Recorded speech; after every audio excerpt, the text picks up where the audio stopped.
There it is. So, All right, ladies and gentlemen, we're gonna start tonight's workshop for the August 14th meeting for Thursday. First is public comment. No one signed up tonight. Next Thursday night will be the Good Citizenships Award, the Pledge of Allegiance, and a moment of silence, and then the Canyon County School Spotlight, and then we'll have roll call. First on the agenda tonight is to approve the August 14th, 2025 revised agenda of the Canyon County Board of Education to include trips number 4866, 4884, and 4885, and adding agenda item number 15 to approve quote for Matlock Limits for the FY 26 internal school funds audit proposal for Canyon County Schools. Any discussion on the agenda? Sorry, I was waiting for a motion.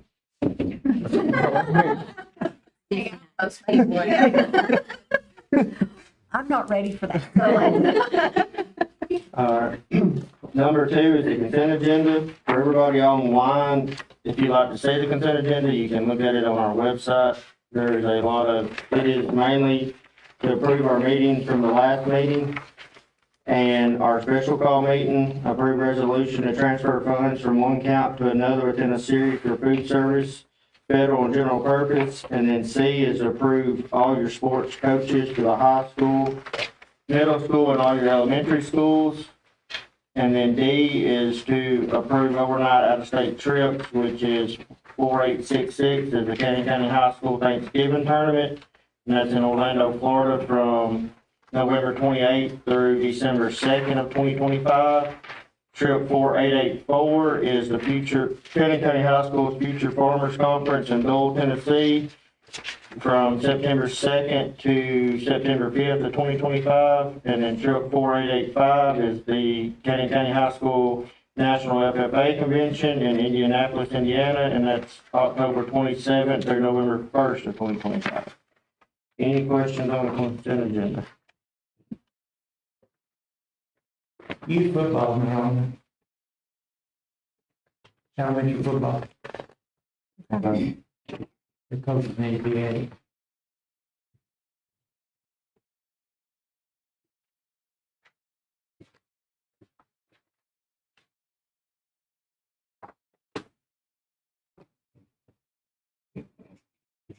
Anything else for the consent agenda?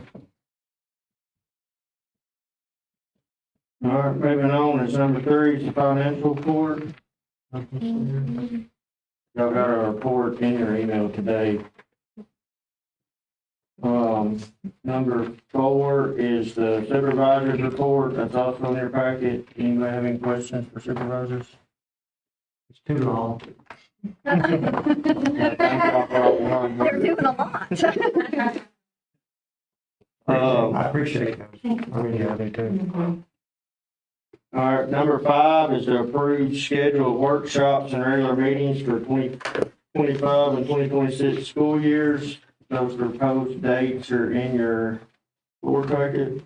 Did anybody have any problems with any of those dates?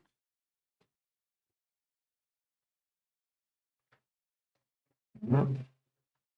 Moving on then.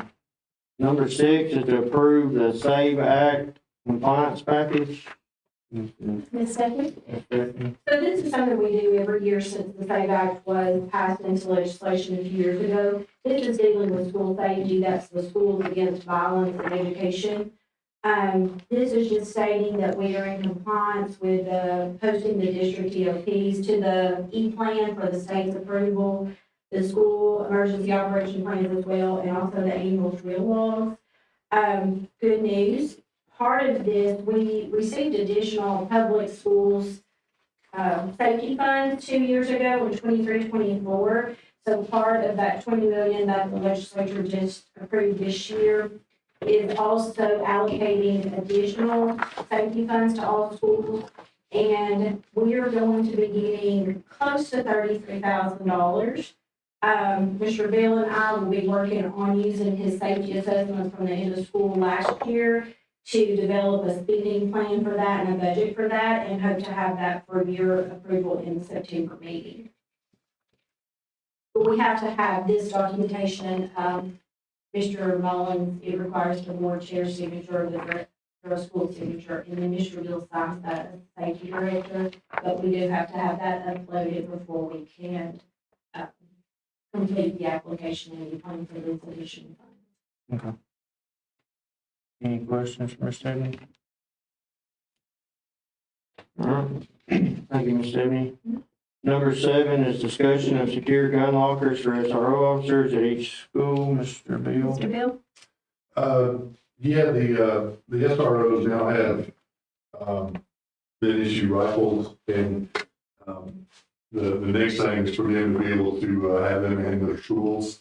And so we're, I guess, looking for approval, I guess, to have those. They'll be secured, wall-mounted gun lockers. It's just a normal part of that. That way they don't have to leave them in their cars. They can bring them in the building, and if they are secure, they're the only ones that have access to those kind of lockers as well. So it's just something that, if I may, when I was in SRO, Rutherford County, we've had them there in the schools probably going on a dozen years now. Found the same model, same item that we use down there, and never had any problem. But it was just one of those. I know the school board had to take a look at it and, be okay with that. So Will these come out of the safety fund for the lockers? yes, we're looking at 5 of them, and that's my desire to have them brought out of safety fund. They're like $110 a piece. Anyone have any questions for Mr. West?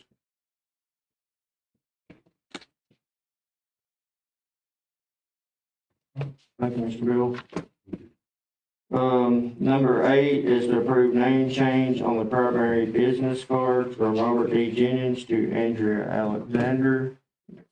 Julie, do you want to discuss this? That's just because Mr. Jennings is retiring, and so we have to have Andrea's name put on the card instead of Mr. Jennings.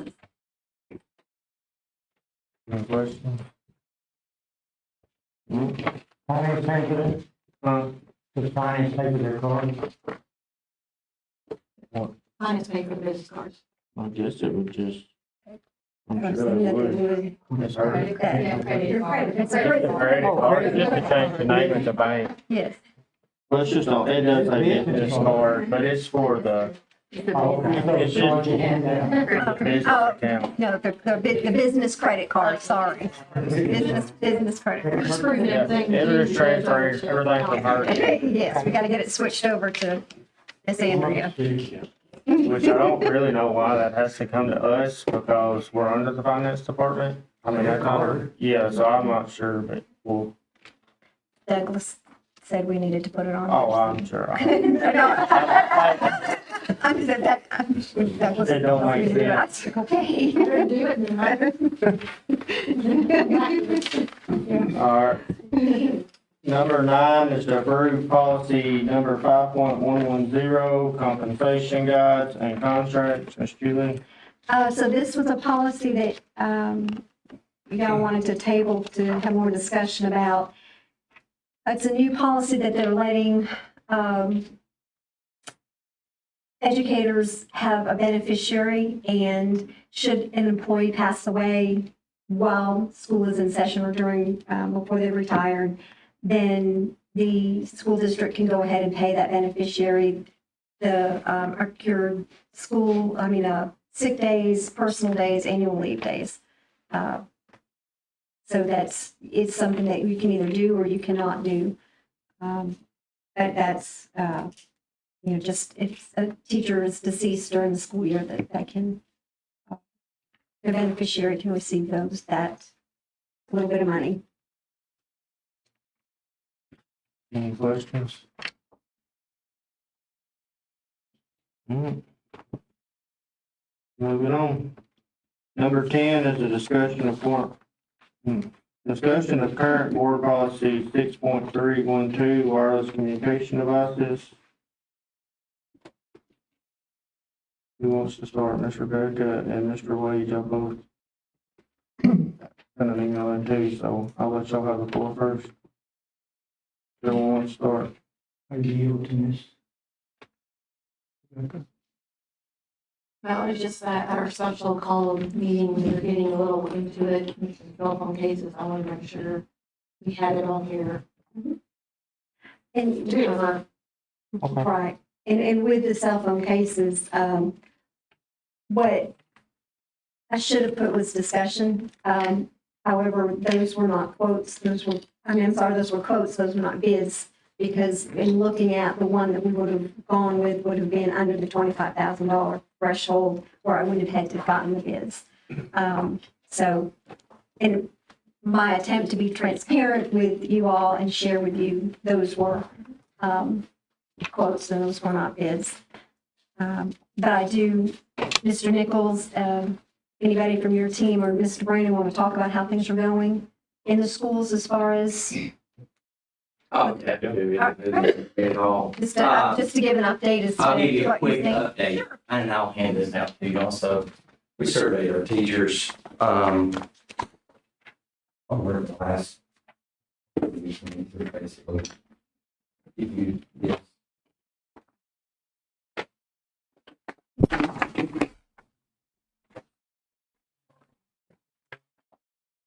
I'm gonna tell you, this is probably the best policy y'all have done in a long time. And I'm gonna say that you're gonna notice on that data there that it's question number one, it says, observations with student engagement in the classroom, you'll go either somewhat better or significantly better. That's a 97.4%. Students are, I have been in the cafeteria every single day, every lunch line. Kids are sitting there talking to one another. Kids are engaged with one another. They're walking down the hallways, talking to one another. This is such a really good thing. I don't want to see this change. It has been absolutely positive. I've talked with kids, and they were like, "Man, it's not as big a deal as what I thought it was going to be." And then on top of that, I've talked with the parents. Parents have said this is a really a great thing that we've done. And like I said, I wanted to share that data with you. I'm not going to sit here and take up a lot of your time. Y'all can sit there and look through all of that. On the very back pages there, if you'll look on starting on page 6, we have a comment section from the teachers. We have a couple of the teachers that are here tonight also. And just basically they're not having to tell the kids to put the phones up at the start of the class time anymore now. That there's no wasted time, that students are just, that took up, that they're basically engaged and they're ready to go. I know the middle school did the same survey as we did so that we would have the same data. And so I think you're going to share that with them also. But thank you. I think a lot of the teachers all the teachers I've talked to are in support of this. I have not talked to a single parent yet that's not in support of this policy. So. Thank you, Mr. Nichols. And then I'll kind of echo the same things that Mr. Nichols has given you guys. Like I said, it was the same questions. You'll notice that it's very similar. Sorry, can't forget you. Thanks. But you'll notice that with number 1, it's over 90%. Talking about how things are either somewhat better or significantly better. And then, like I said, it's the exact same question, so you can go through there and read all those. But I will point out a couple of things that the teacher said in the back. One of the things was talking about how, the lunchroom, of course, has gotten significantly better.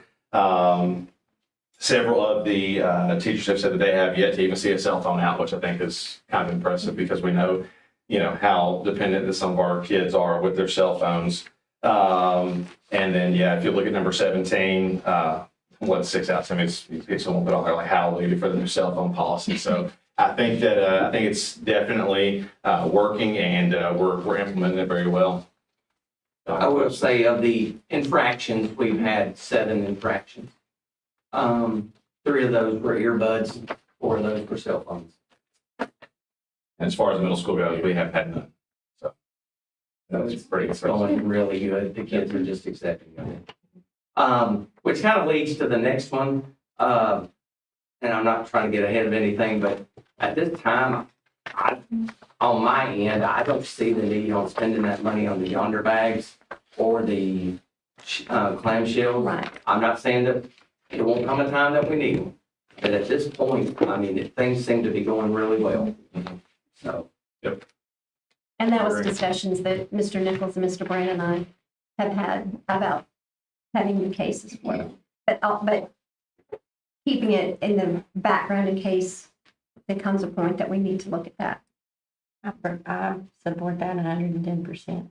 If it's not needed, I don't think we have to do that. No. And I think it's teaching our kids, it's a law, it's a state law. We're teaching our kids to abide by the law. So, This is a survey just to the staff. our teachers and staff, yes. How are you seeing the new policy for the staff themselves? Staff is actually, I've seen a huge decrease in their usage also. Even myself, I don't have my phone out as far as, if my phone rings to my cell phone from my desk, I'm finding a cubby hole or a hiding spot so that I'm not out in front of everybody using my phone. And so I'm seeing a huge drastic decrease in teachers and staff using their phones. They're not walking up and down the hallways with their phones. Y'all have been in our building, and I don't know if you. So I've been over there too, and even like myself, who's always getting emails or anything, you're just like, oh, I can't pull it out because you don't want to do it in front of the kids because it's just like, oh, they can't do it, so it does make, I feel like a different pressure on the adults to even be more cautious of it. I think it's helped some of the teachers also with their communication with the kids. So the teachers, in lunchroom, for example, is where I noticed it the most. And I'm guilty as well. I mean, there were many times when I would be in the lunchroom monitoring the kids or whatever, and I'm scrolling through my emails. Well, I'm not doing that just because, like you said, you don't want the kids to be. Yeah. And I feel like the kids are talking to the teachers more. I've had kids that I haven't had real conversations with come up and start talking, and I just think it's been great. From a teacher standpoint, Ms. Costi or Mr. Strait, have you noticed a difference in your classroom? Yes. I will say not just in the classroom, but one thing that you've created in this policy that I think was an unintended but great consequence is a community. At times, I would see students come into my class last year who you could tell were struggling emotionally or mentally in some way, form, or fashion. And their friend, their actual friend that they got to sit next to in class. And now they're seeing one another. And they can tell if somebody's having a down day, and they seem to encourage one another and build one another up. I think that's a beautiful thing. And on top of that, they're more focused. I've had numerous students tell me, I'm making friends that I didn't know I could have. And one thing that, to go with the clamshells, when I posed this question in Bellwork to my students, almost all of my students made some comment about, well, if family needs me, if my parents contact me or text me or call me, they can't get to me. And if something happens at school, I can't call or text. And I reversed the question back to them and I said, okay, here's the thing. If an emergency happened and you needed to call your parents, can you get to your cell phone? Every one of them said yes. And I said, but you've got to put away, yes? And they said yes. And that seemed to calm that fear of, oh no, what if there's an emergency? So in answer to the clamshells as well, all of that, the students they're adopting this policy. And it's got a great consequence of building a community, which is what we want. That's what I have to say. Thank you.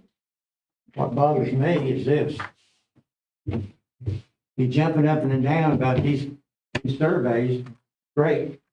This policy's been on board for how many years in the classroom? Why haven't y'all done something about it before now? That's my problem. Now, it took us to do this, it took us and the state to say something, and we make a big deal out of it, and then, oh, okay, now we're gonna stop. And I agree, we don't need to spend $18,000. We went past what the state said, though. Do what? We've gone past what the state wanted. Well, technically, we didn't go past it, we just did No, one of the that was an options option. state It was gave an us. option, we I took, mean, we didn't took go an The option. past. law was just here in instructional time. Well, it said you could do either one to the law. I would have, hindsight, and nobody's gonna agree with it, but hindsight, I wish they could have had a little access at lunch, check texts from parents and also in high school jobs, their work, saying that, hey, come in as soon as you guys could come. But I'm gonna echo that. I mean, when I was in school, cell phones were just really getting big. And we couldn't have them in the school. I mean, Yeah, you check that when you got your vehicle or on the bus. I mean, that's just. I I'm fine with understand that to a point, but I'm just going back to how it was years ago. None of us had cell phones. I mean, and I understand the world's changed, but you can still look at your phone when you get out to your vehicle. I Yeah. mean, I'm good with it. Personally, I think, thinking on the cell phone situation, you know, I was kind of torn as a mother. But really thinking about that, I think it was more of a selfish reason as to why I wanted my child to be able to have a cell phone. And I'm guilty. I was guilty of texting Ada, you know, when she was in class, and I would text her and she wouldn't answer, and I would text her and she wouldn't answer, and I'd be freaking out. Then finally she's like, Mama, I'm taking a test. And then I feel bad because, I mean, I'm texting her during school. I'm guilty of that.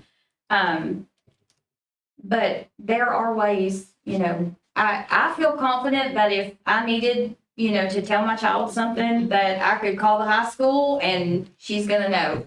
And I asked Audrey, I mean, she's a freshman this year, and I asked her how it was going. She said it was going great. And she said that, I said, well, are the kids complaining? And she said, no, not really. And I said, have you seen teachers with their phones? And she said, no. So, I mean, it's, you know, according to her, in her personal opinion, it's going well. So, Human connection goes a long way, yes. and we've lost it.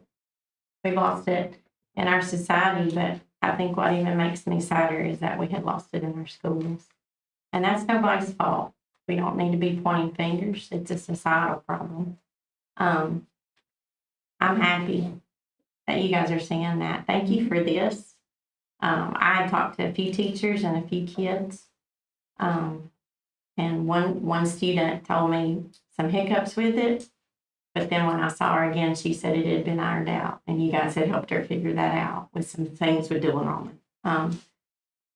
I'm just real proud of it, and I'm happy for these students, big time, and happy for the teachers that are getting reconnected with their students and each other. Well, and that's one thing Audrey told me. She said everybody talks to everybody now. So, I mean, that's a great thing. Should we think about, should we check, maybe with, SBA, should we have the disciplinary list be in this policy? I don't think any of our disciplinaries are in any policy. I don't think we. I may be wrong on that, but not that I I just didn't know remember. it should be in there. I think that's left to the principal's discretion, Yeah. and I think that they're handling it very well. I think if we do that, we're going to have to rewrite every policy we got. Well, then, wasn't there one disciplinary, is there just one disciplinary for everybody, is that right? One sheet? It's 12. Mhm. Well, I mean, It- primarily it's going to affect more so the middle school and the high school. There was one, at the elementary level, there was a change Right. as far, but it's Across the across the board. Any more discussion Just go on? home with everybody? Mhm. It's in their handbooks. It's in their handbooks. So just out of curiosity, you said that you had 7, infractions. okay. How many, were any of those like repeat offenders, so to speak? 0.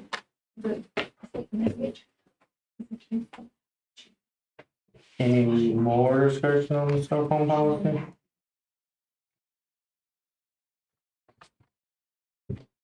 Okay, and we'll go on to 11, but we kind of discussed the discussion of the purchase of cell phone cases payable from July 29th special call meeting. I mean, I'm here, I don't think we need to purchase them, but I mean, just up for discussion.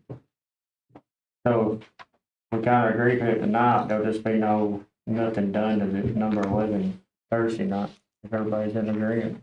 Or we can make a motion not to, but it's just got discussion on it. All right.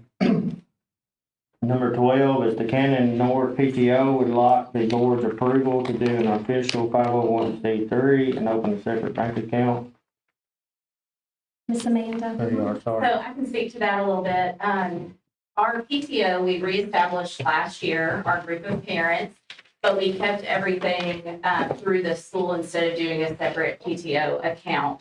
And so that ties your hands a little bit more when you're going through the school because, of course, we don't have the liberty to kind of buy things for teachers out of our school budget and things like that that the PTO can do for them.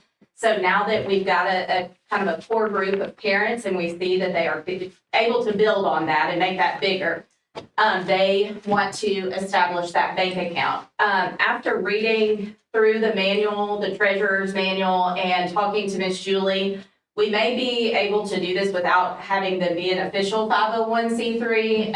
And so we've kind of talked about that, but just giving them that permission to open that bank account, that is something that we thought needed to come before the board to get permission to do that since it is a financial thing. So who will have access to the account? So for access to the account, it would be our president, which is Courtney Odom. And then it would be a vice president or / treasurer who is Carrie Overstreet. So they would have 2 of their names on there. And then I believe, depending on the way it's written, that someone will oversee it from the school level. So they would bring that account to me to oversee with that funding. So there would still be 2 names on every check and then a 3rd person to oversee that account. The PTO of presidents and all that, they change a lot. So that's constantly changing Correct. the sign and stuff. So it just needs to be school level for y'all, principal, vice principals. Well, we've done it out Canyon South for years and never had a problem with that, but now that's out there. Through the PTO, though, I don't think our names can be on it. I think it has to be. Yeah, no school personnel can even be on the board. It's all parent. And the audit, because our school auditors do not. It has to be all the Separate. The principal's gonna ask and see what's in the account and see where the money's going. Your financial statements would be brought before your meetings and teachers and admin would be at those meetings. As far as the changing, that was something I did talk to Courtney about. And so her plan is to have that person as president for 2 years. And then the 3rd year, it would be the vice president would move up. Now, obviously, you have to have a backup plan for that because, that changes. Sometimes people move and things happen. So, but with their board, that's kind of her plan is to train that next person up so that every 3 years that rotates.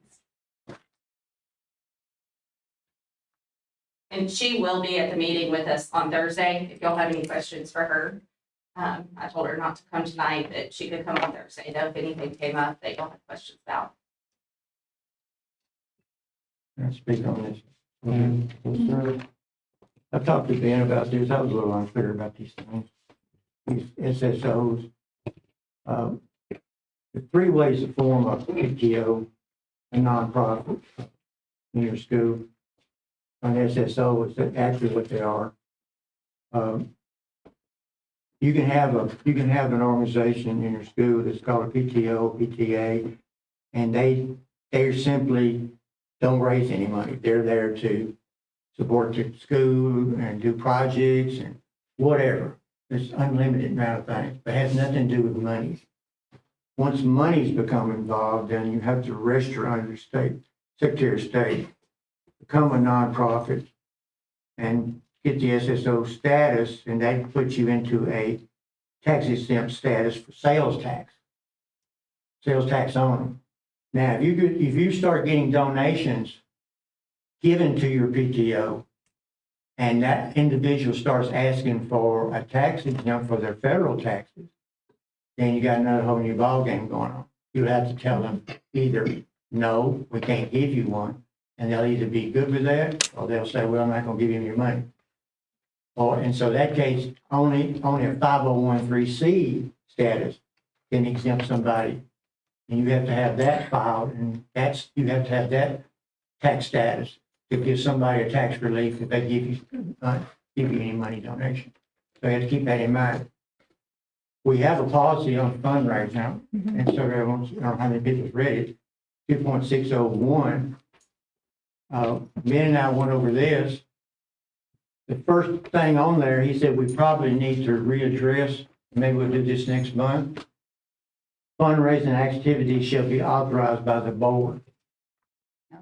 So what he said we should do is vote on, yes, and we will make a motion, yes, Canyon County school system will allow SSOs with the understanding, and the wordage would have to be spelled out like, yes, but they have to follow the guidelines, they have to be accountable, checks and balances, all that. That would be a one-time deal and dated, and then they would never, nobody has to come to us and ask for permission to have one again. That goes through the principal. They ask the principal for permission to have one, or if they'd like to have one, they can say no. I don't think they will, but they can say no and they're right. And then that principal has to come to Julie and say, my school would like to have a PTO, and Julie says, okay, give it to me in writing. And then she also would turn around and tell them, you gotta follow the guidelines, the manuals, and jump through all the hoops, and everything's cool. And that's the way it should be done. And it lists on here specifics about all that, how that's done right in this policy. So, yeah, every school, we'll just have to put that on the agenda next month and just vote on it. Table this till next month as well, so we can cover that, or I didn't hear what you. so you cover the kind of north till next month as well. We get that taken care Well, of. I mean, Like, we already all have one, like, you have one, we have one, so it's just, you are asking approval. For them to be able to open it, because we already have the PTO, just right now, they don't have a separate account. That they're working for, so if we get a donation right now, then the donation goes to the school and it goes in our, our general fund, and so that has to come through me to spend. The PTO can't just say, we're gonna do this or that for the teachers, that's, or if we do a fundraiser, it has come through the school, not through the PTO. So they just haven't had the autonomy to kind of do some different things, like the PTO would make those decisions because it had to go through me first, so. so what's your status right now? What's your status? For the PTO, right now, they are just volunteers, they don't, They're not organized under secretary or? no, they're not.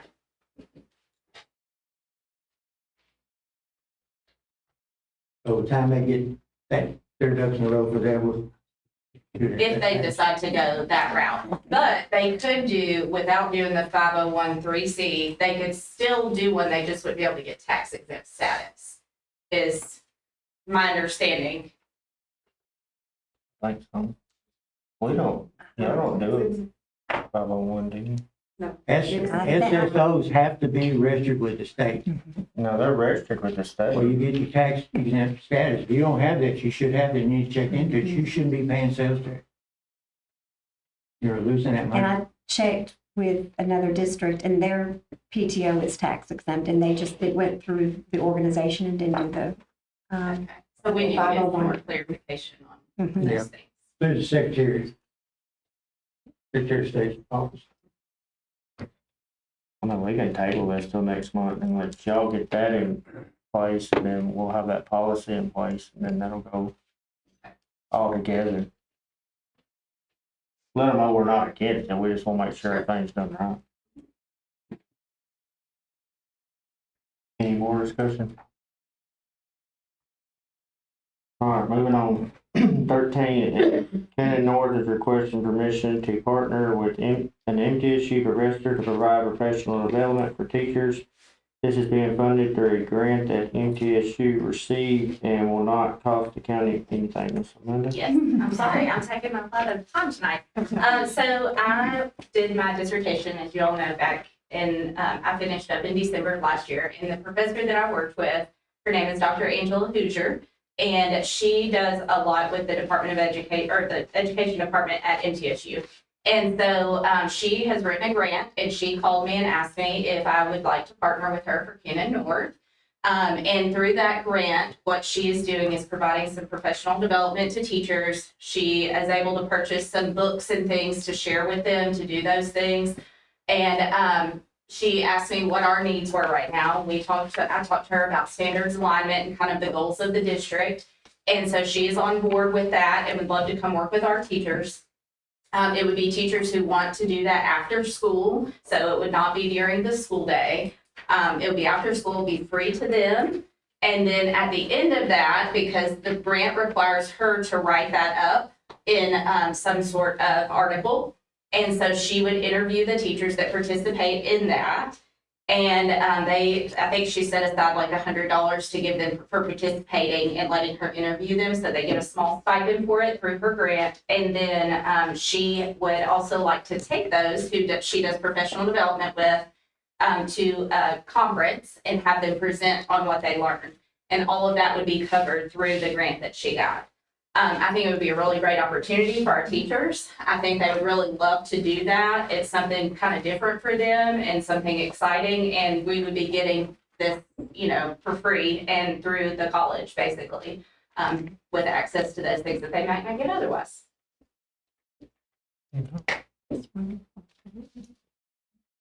Any questions? All right, thank you, Ms. Miller. 14 is to approve MOU with the Second Harvest Food Bank. Ms. Lisa? Me. So already, I'm going over here.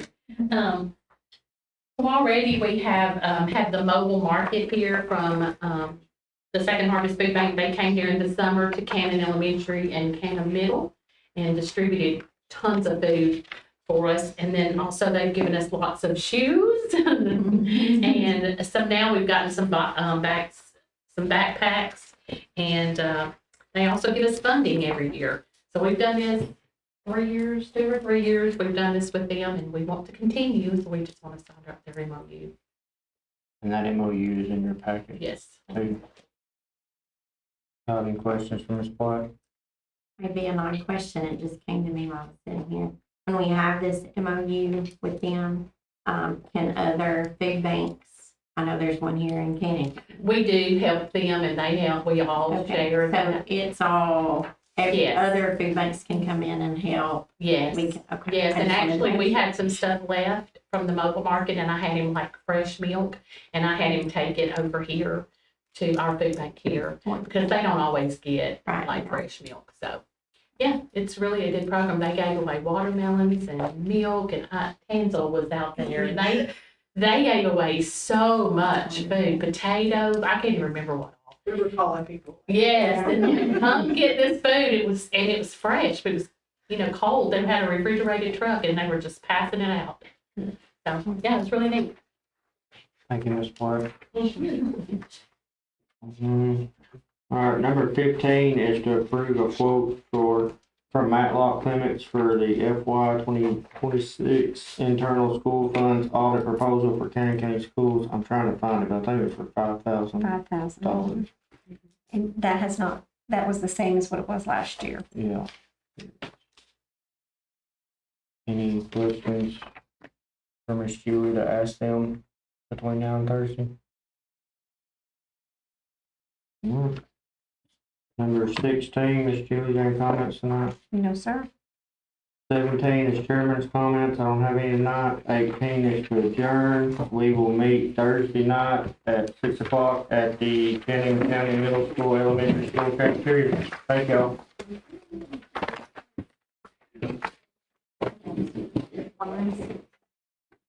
You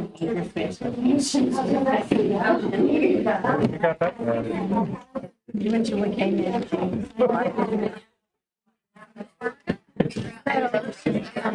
Yeah. So for Thursday Got that revised,